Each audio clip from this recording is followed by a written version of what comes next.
saya mengenang itu sebagai sebuah panggilan Allah. Itu adalah suara Allah yang menunjukkan saya jalan supaya harus segera menjawabnya itu. Dan dalam perjalanan panggilan puji Tuhan sampai pada hari ini saya telah menjalankannya selama 20 tahun. Dan malam ini rasa agak gugup karena bicara di depan pastor senior 32 tahun. Pastor program kita tuh 32 tahun loh ya. 32 tahun dan adik Ansel 2 tahun. Masih jalan panjang juga. Biasanya kami pastor itu kan berkhotbah di hadapan umat. Pernah juga berkhotbah di hadapan uskup. Waktu itu masih uskupnya almarhum Monsinyur Hilarius Moanurak SVD. Lalu saat ini uskup kami itu masih baru 6 tahun menjadi uskup. Saya belum pernah berkhotbah di depan beliau. Tapi saya yakin kuasa Tuhan akan bekerja. Saudari-saudara umat beriman yang terkasih, apa arti mengandalkan Tuhan dalam penjarahan hidup kita? Kita manusia ini adalah, kalau Romo Ansel mereka kuliah itu disebut makhluk ensosiale, makhluk sosial. Maka pasti tentu dituntut kerendahan hati dan juga mengandalkan orang lain. Demikian juga menjadi seorang imam. Mulai dari perjalanan seminari menengah sampai seminari tinggi, sampai saat ini pun tetap mengandalkan orang lain. Kami imam, kalau tanpa ada umat tidak ada arti. Akan lebih luhur dan lebih mulia kalau umat tanpa imam. Ini luar biasa. Tetapi kalau imam tanpa umat, itu omong kosong, percuma saja. Maka kan tetap menunjukkan sebuah kerendahan hati dan mengandalkan orang lain. Kita sebagai anak Lewotana, pasti kita mengandalkan para leluhur Lerawulan Tanah Etan. Mau tidak mau, bagaimanapun juga dalam kondisi apapun, mereka di depan, kita di belakang. Lalu menanjak tinggi, dia di ketinggian. Lagi-lagi istilah orang filsuf transenden, Allah di ketinggian. Dia pasti menjadi penolong kita. Ketika kita jatuh, dia mengangkat kita. Ketika kita lemah, dia menguatkan kita. Ketika kita bersedih hati, dia menghibur kita. Ketika kita berduka cita, dia menguatkan dan menggembirakan kita. Dan saya dalam perjalanan 20 tahun imamat ini, sekarang saya buka kartu di hadapan Inat Amat, Kakan Arin semuanya. 14 tahun yang lalu, 3 bulan saya bergulat secara khusus dan mengambil waktu khusus dan di tempat khusus pula, yakni di rumah pertapaan daerah Temanggung, Jawa Tengah. Mengapa saya harus bertapa? Karena ketika almarhumah ibundaku tercinta meninggal, saya goncang. Dan waktu itu saya berpikir, ya sudah, sampai di sini perjalanan imamat saya. Itu 14 tahun yang lalu. Tetapi lewat bimbingan dan doa, dan juga lewat kekuatan dari kuasa Tuhan, dia mengatakan, jangan takut, aku menyelamatkanmu. Oleh karena itu moto ini saya ambil dan saya pakai di usia 20 tahun ini, dan moga-moga sampai akhir hayat nanti, karena saya mengandalkan Tuhan. Dan dalam perjalanan kehidupan sehari-hari, kita semua sekali lagi saling mengandalkan.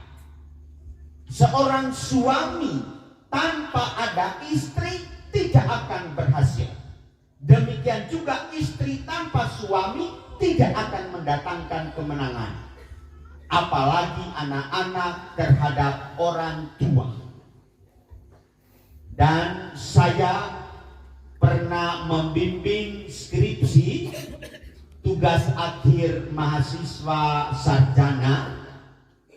Kebetulan dia menulis skripsinya itu berjudul Mengolah Kepribadian, Menata Manajemen Kolbu, itu artinya hati, Merancang Strategi Hidup menuju keberhasilan hidup. Sebuah studi kasus atas etnis serta kebudayaan warga Kota Batam. Dan dalam bimbingan itu tidak mengejutkan juga sebetulnya. Dia menyampaikan hasil penelitiannya dengan sangat apik. Mulai dari mendata berdasarkan pendidikan, jenis kelamin, etnisitas, pekerjaan. Dan ketika menyinggung masalah etnisitas, dia mengatakan orang Jawa itu nilai perjuangannya sangat tinggi. Apalagi orang Tionghoa atau Cina. Mereka itu ketika masih kecil, mamanya menunjukkan uang merah 100.000. Dan selalu terus didengungkan itu. Dia katakan, nanti kamu besar, dalam tempo 1 minggu kamu akan melipat gandakannya ini menjadi 100 juta dan seterusnya. Maka betul sampai saat ini kita menjumpai para baba itu kan orang kaya rata-rata. Inilah mereka. Lalu orang Jawa bagaimana? Orang Jawa ini kalau kita membandingkan perkembangan pembangunan lebih kepada Jawa sentris, pusatnya di Jawa. Puji Tuhan ketika Bapak Jokowi dia mulai membangun di Indonesia Timur. Mereka ini kan rasanya penguasa Indonesia ini. Kalau kita itu masih Indonesia. Kalau kita ke jalan-jalan ke luar negeri, kalau mereka bertanya, kamu berasal dari mana? Kita menyebut dari Indonesia, mereka bingung. Tetapi kita menyebut kami dari Bali. Where are you come from, sir? I come from Indonesia. I don't know where is Indonesia. Oh, Bali. Oh yes, I know. Kalau Bali saya tahu. Inilah mereka. Padahal kita waktu SD geografis itu, bisa tanya teman kelas ada di sini juga. itu Pak Pikir almarhum itu, kalau kami tidak hafal nama-nama provinsi, minta ampun ya. Ini ada Pak Guru satu saya sendiri di sini juga ya. Itu kayu panjang itu dibawa dari rumah itu ya. Tapi sekarang ini tidak ada lagi. Sekarang ini jangankan kayu panjang, cubit sedikit saja, kalau dia laporkan ke polisi, kita masuk penjara ya. Ini perkembangan saat ini. Nah, kembali kepada penelitian tadi. Dia mengatakan bahwa untuk orang Flores adalah pribadi yang keras kepala dan gengsinya tinggi sekali. Saya waktu itu agak tersinggung karena pembimbing satunya saya orang Flores, pembimbing duanya itu orang Jawa, pembimbing tiga itu orang Batak. Dan dia mengatakan lagi, orang Flores itu lebih mengandalkan otot ketimbang otak. Matilah kita. Jadi kami ini memang kemana-mana harus otot ya. Ini kami juga punya otak loh ya. Waktu itu saya mau menggagalkan skripsi dia, tapi namanya tersinggung, tidak boleh ya. Harus objektif penilaiannya. Lalu spontan saya katakan, apa yang diandalkan oleh orang Flores? Dia mengatakan, orang Flores adalah orang beriman. Itu baru saya terima. Luar biasa. Maka ibu dan bapak sekalian, kebetulan saat ini saya sedang menjalankan 11 tahun tugasnya di Kota Batam. Orang Flores itu urutan yang keempat. Warga Kota Batam paling banyak, yang pertama itu orang Cina, yang kedua orang Padang, yang ketiga orang Batak, dan yang keempat orang Flores. Jawa malah belakangan. Orang Jawa itu jarang sekali untuk merantau ke Kota Batam karena gajinya besar tapi biaya hidupnya tinggi, dan mereka menganut falsafah mangan orang mangan sing penting ngumpul, makan atau tidak makan yang penting kumpul. Maka kita orang Flores masih memegang itu. Dan memang dia mengatakan orang Flores itu memiliki iman sangat diandalkan. Dan saking mengandalkan imannya ini, maka ketika dia menikah dengan orang Batak atau orang Jawa, ada juga yang menikah dengan orang Chinese. Banyak. Karena orang Chinese itu kalau di Pangkal Pinang itu kebanyakan orang Chinese itu di kebun.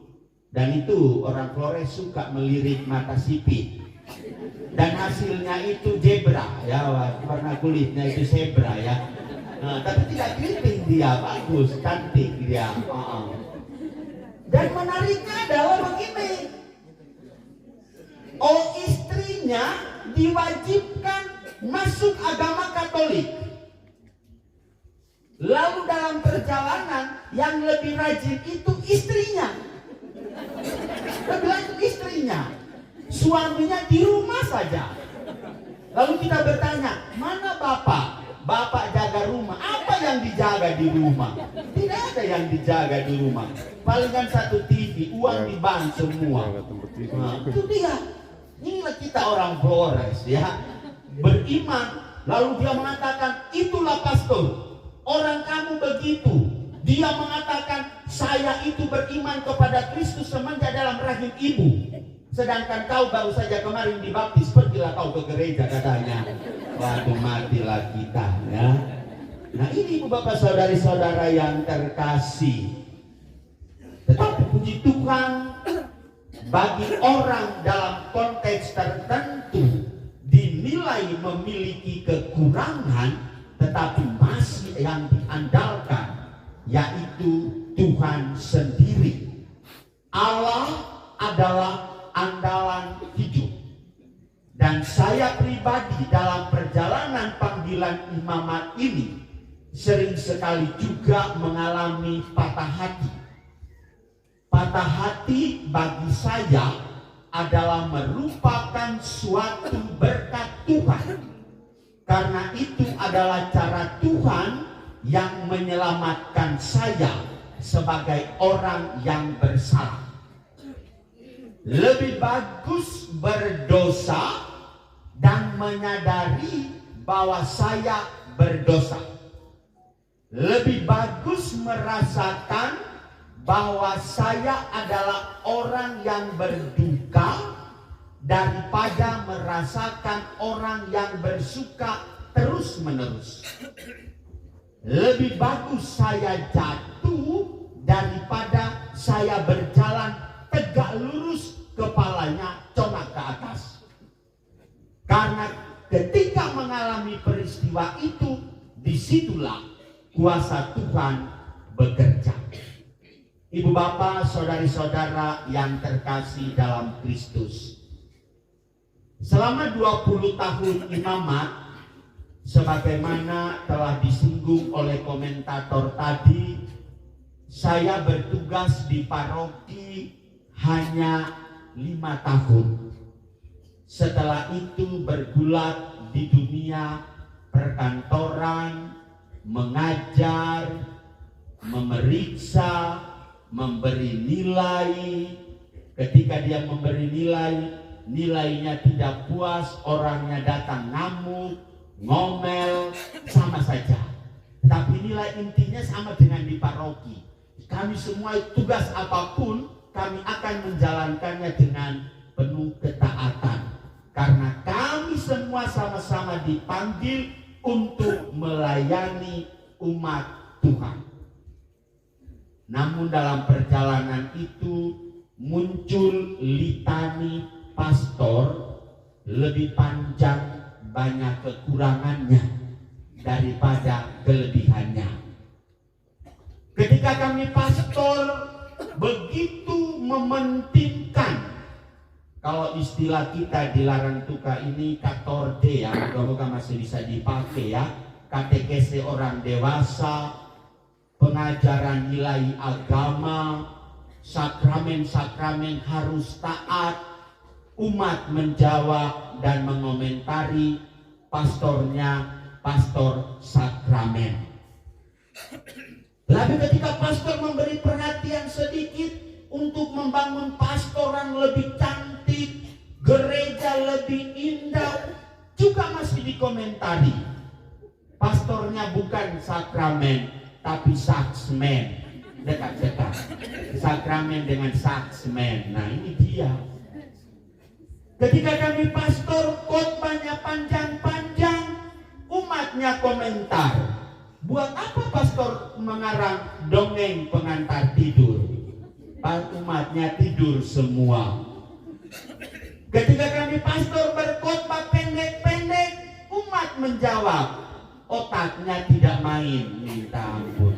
Padahal kami kuliah sekian lama tahun loh ya. Ketika setiap tahun kami itu mendapat jatah liburan, kemarin saya tanya sama Romo Ansel. Romo Ansel kalau liburan berapa kali dalam setahun? Beliau mengatakan, ya saya kalau ada minat pulang kampung. Nah ini bagian dekat.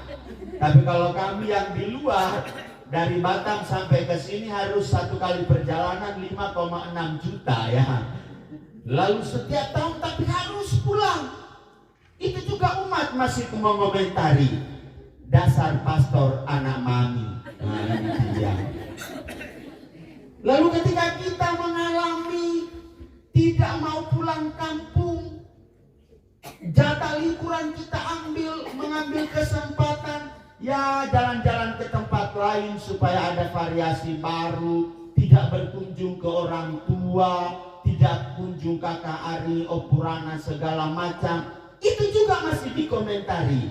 Pastor ada luka batin dengan orang di kampung ya. Nah ini juga susah. Ketika pastor suka bergaul dengan ibu-ibu, nah ini lagi. Ini komentar. Nah, pasti umat mengatakan pastor suka cari sensasi ya. MPO, menarik perhatian orang, ibu-ibu katanya. Ini agak susah, ya. Lalu